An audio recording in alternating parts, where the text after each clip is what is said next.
Assalamualaikum warahmatullahi wabarakatuh. Kembali lagi bersama saya Filsuf Kocak. Di sini saya akan menjelaskan tentang sejarah Israel. Kenapa Israel sangat dibenci dunia ya? Seperti hal yang kita ketahui ya, pada saat era Perang Dunia Kedua, pada saat itu seorang pemimpin yang bernama Adolf Hitler ya, beliau pernah membaca sebuah buku pada saat itu sangat kecil ya, di mana dalam buku tersebut itu menjelaskan bahwa bangsa Yahudi itu lebih tinggi dari bangsa manapun. Nah, pada saat itu kan seperti yang kita ketahui, Hitler itu adalah bangsa Arya. Ketika mendengar itu, beliau sangat membenci Yahudi. Dan seperti hal yang kita ketahui ya, seorang Hitler itu pada saat kecil sudah mengalami hal yang namanya depresi ya, yang dimana bapaknya itu memiliki darah Yahudi dan ibunya bangsa Arya, di mana ibunya tuh disiksa oleh ayahnya, kemudian Hitlernya juga disiksa oleh ayahnya, dan itu membuat dirinya sangat benci terhadap Yahudi, ya kan Yahudi. Nah, kemudian Hitler sendiri itu masuk ke kancah dunia politik, dan dimana mengeluh-elukan bahwa bangsa Arya atau bangsa pribumi itu bangsa yang lebih unggul dari bangsa yang lain. Nah, dan pada puncaknya itu pada saat seorang Hitler itu mau dimasukkan ke dalam penjara. Ketika masuk ke dalam mahkamah, Hitler pun berpidato sangat keras yang dimana tadinya seorang Hitler mau dijatuhkan hukuman. Akhirnya Hitler diangkat menjadi seorang pemimpin, seorang presiden Jerman. Nah, yang dia lakukan adalah pembantaian terhadap kaum Yahudi karena saking bencinya Yahudi sejak kecil. Dimulai ayahnya yang suka menyiksa, kemudian melihat sebuah buku yang mengatakan bangsa Yahudi adalah bangsa terhebat di antara bangsa lainnya.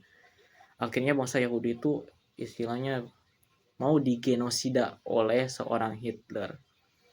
Dan pada saat itu pun memulai Perang Dunia Kedua bersama Roma, Berlin, dan Tokyo ya. Roma Italia, Berlin Jerman, dan Tokyo Jepang. Alhasil pada saat itu perang kalah ya. Dan alhasil bangsa Yahudi itu dikumpulkan oleh Inggris dan Amerika. Seperti hal yang kita ketahui, dikumpulkannya itu kemana? Dikumpulkannya itu adalah ke Palestina. Kenapa kok bisa ke Palestina? Itu akibat kalahnya Perang Dunia ke-1 ya. Nah, di Perang Dunia ke-1, setahu saya Turki itu ikut berperang ya pada saat itu ya. Turki, Jerman juga ikut, kemudian Italia juga ikut, dan yang lainnya banyak yang ikut ya pada Perang Dunia ke-1. Dan itu di akibat Perang Dunia ke-1 itu banyak yang hancur, terutama kekaisaran ya. Ibaratnya kalau di Islam itu khalifah. Nah, Turki juga pada saat itu kekhalifahannya hancur akibat efek Perang Dunia Pertama. Salah satu efeknya yaitu memberikan tanah Palestina sebagai hadiah atau sebagai konsekuensi kalah perang kepada Inggris. Yang dimana oleh Inggris pada saat itu dan Amerika memberikan tanah Palestina kepada Israel tanpa persetujuan Palestina, karena menganggap Palestina itu di bawah Ottoman, di bawah Turki pada saat Perang Dunia Pertama. Sebenarnya sebelum dipindahkan ke Palestina, Inggris dan Amerika itu memiliki banyak jajahan atau tanah yang berhasil dikuasai. Dan ketika diberikan pilihan kepada Israel, Israel kekeh memilih pilih Palestina.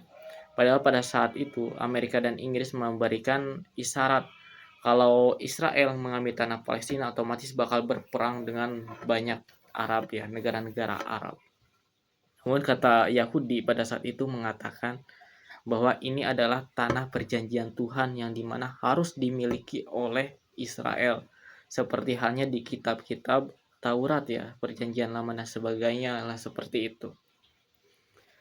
Akhirnya Palestina pun diduduki perlahan-perlahan hingga terjadi Holocaust yang membuat berdirinya negara Israel secara perlahan hingga akhir ini, hingga sampai detik ini Israel berperang sama Palestina. Nah, Israel sendiri apa sih yang dimaksud dengan Israel? Israel sendiri adalah sebuah nama lain dari Yakub alias Nabi Yakub, Jacob ya, Yakub.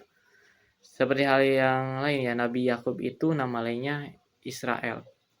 Jadi Nabi Israel adalah Nabi Yakub. Israel sendiri berasal dari kata Isra. Isra itu melakukan perjalanan.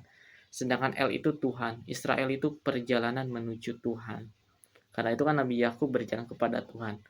Nah, Nabi Yakub memiliki 12 anak. Mungkin ya seperti yang kita ketahui ya, anak-anaknya ada Nabi Yusuf, ada Benyamin, ada Lewi, ada Yahuda, dan lain sebagainya. Nah, dari keturunan Yahuda, itu anak-anaknya itu menjadi Yahudi keturunannya tuh. Nah, seperti itu. Padahal bisa saja ya, Palestina itu ada darah yang dimana masih keturunan Yakub juga, keturunan Ishak juga. Hanya saja ya istilahnya ya dia sudah menumpahkan darah untuk bisa mempertahankan tanah Palestina. Nah, seperti yang kita ketahui ya, kemudian dari Nabi Yakub, kemudian ada Yusuf ya, Yakub, Yusuf, Ayub, Su'aib, Musa dan Harun. Nah, puncaknya di Musa Harun. Ketika Musa dan Harun berhasil menyelamatkan kaum Bani Israel keturunan yang dianggap keturunan Nabi Yakub ini dari kejaran Fir'aun, kemudian melewati sungai Nil, lalu mengambil tanah Palestina pada saat itu ya. Namun gak keburu mengambilnya, akhirnya Nabi Musa dan Harun tuh meninggal ya sebelum mengambil seluruh tanah Palestina.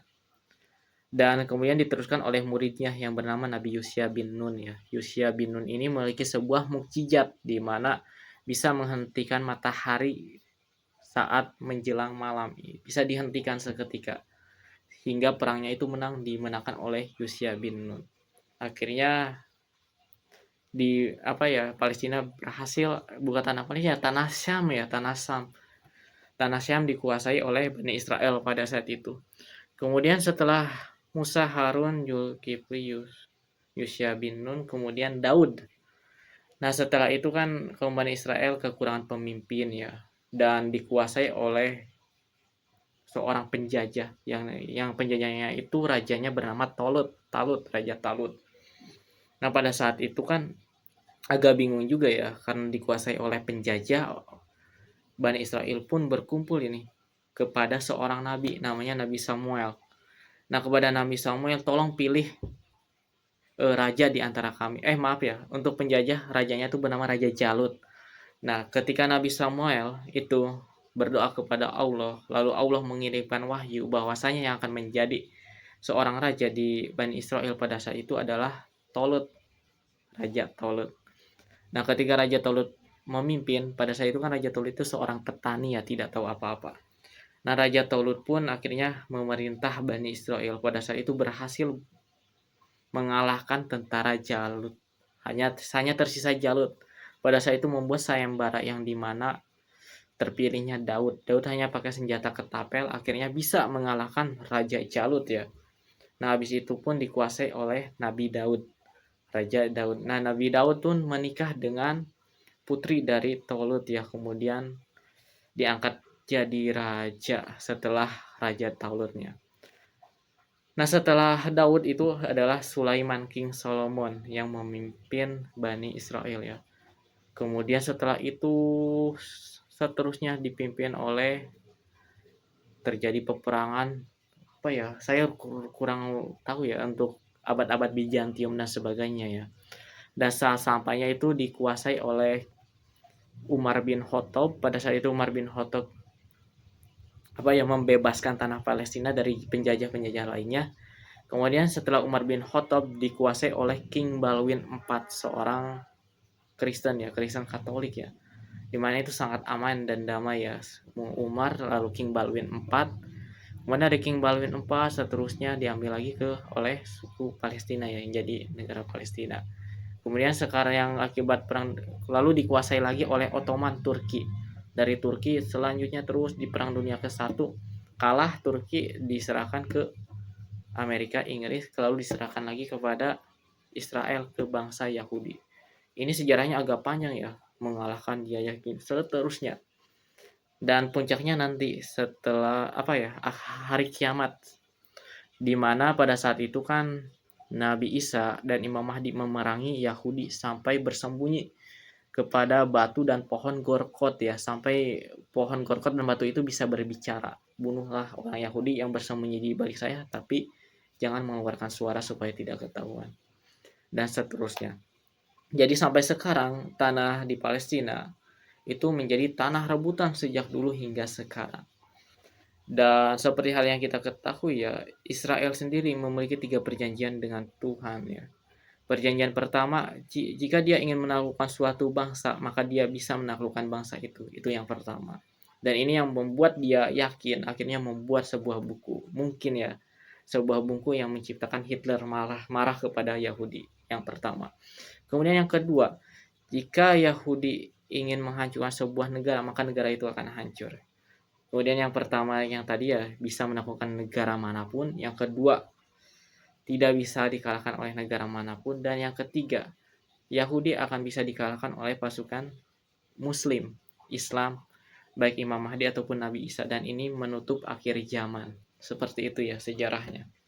Mungkin agak panjang, bisa cari-cari sendiri di internet atau ustadz terdekat untuk sejarah Palestina yang begitu panjang. Saking panjangnya saya juga ada beberapa abad yang lupa sejarahnya.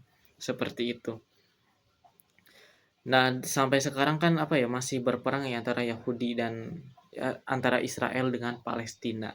Sampai-sampai Palestina ingin dihancurkan sepenuhnya hingga total dikuasai oleh Israel untuk menjemput seseorang yang dianggap Tuhan Al-Masiyah, Mesia.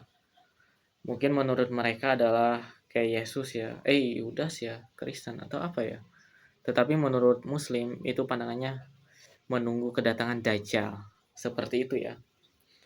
Nah, namun ketika perspektif umat Muslim pada saat ini untuk memajukan Israel adalah dengan produk boykot ya. Seperti yang kita ketahui, Yahudi itu adalah bangsa yang kuat tentang ekonominya. Bahkan di sisi manapun itu ekonominya paling kuat. Bahkan orang terkaya di dunia itu memiliki afiliasi dengan Israel, dengan Yahudi. Misalnya Elon Musk, Mark Zuckerberg, Facebook, Twitter, IG, WhatsApp, itu semuanya memiliki afiliasi yang besar kepada Israel. Bahkan setiap tahunnya itu menyumbangkan dana sangat besar. Berbeda halnya dengan produk-produk yang diboykot oleh orang Indonesia, misalnya seperti apa ya produknya. Saking banyaknya saya sampai lupa. Mungkin salah satunya None yang Aqua, kemudian McDonald dan seterusnya. Itu padahal apa ya, kalau melihat dari sumbangsihnya itu tidak berdampak besar karena foundernya juga tidak menyumbangkan dana yang begitu besar, berbeda halnya dengan pemilik pas Facebook, Instagram itu sangat besar ya disumbang ke Israel, sedangkan produk ini kan tidak. Alhasil membuat beberapa orang yang berafiliasi dengan Israel itu banyak PHK akibat kurangnya pendapatan. Udah mah kurang pendapatan akibat boykot, kemudian apa ya, banyak saingan juga yang lain. Dan parahnya lagi ketika membagikan gratis, banyak umat muslim yang menerima bantuan dari McDonald chicken. Ketika dikasih gratis terima, tapi ketika jualan boykot, boykot, boykot dan seterusnya. Dan yang kena dampaknya adalah warga Indonesia yang bekerja di produk yang berafiliasi, yang diduga berafiliasi dengan Israel. Sedangkan yang benar-benar berafiliasi Israel selalu menyumbangkan dana untuk Israel seperti WhatsApp, Instagram, YouTube, malah digunakan. Padahal itu adalah donatur terbesar yang didapatkan oleh Israel. Oke, cukup sekian yang bisa saya sampaikan. Kurang lebihnya mohon maaf. Wassalamualaikum warahmatullahi wabarakatuh.